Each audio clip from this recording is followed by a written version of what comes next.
No One to Remember God by Maulana Wahiduddin Khan. According to a tradition, the Prophet of Islam said, Qiyamah will take place only when there is no one left to remember God. This hadith does not mean that the people will stop taking God's name. Rather, what is meant here is the remembrance of God at the level of realization, as we find from the Quran.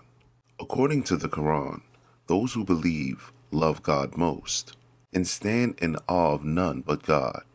True believers are those whose hearts tremble with awe at the mention of God. But when such people not to be found on earth as acknowledge God's greatness in the real sense of the word, then we may take it that doomsday has come very close. Man's existence and everything that has been given to him are all gifts from God. Hence, not acknowledging God for all his blessings is no simple matter. Such a state of affairs means that people are partaking of God's blessings to the fullest possible extent, but they do not acknowledge their benefactor. When such a state of affairs prevails on earth, it means that man has totally lost any justification for his being given any further opportunity to inhabit this world. In present times, this prediction has been fulfilled.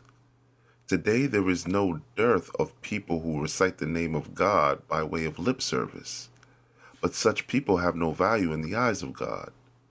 So far as remembering God in the real spirit is concerned, there will be very few people on the earth who will come up to the desired criterion.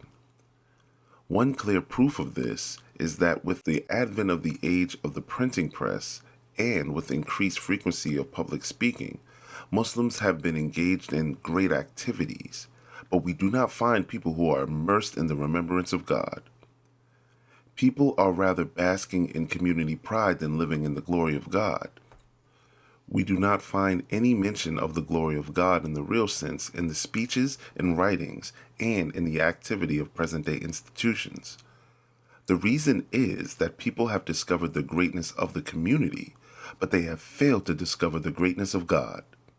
In such a situation, it is but natural that their lives should be devoid of the remembrance of God's glory in its true spirit.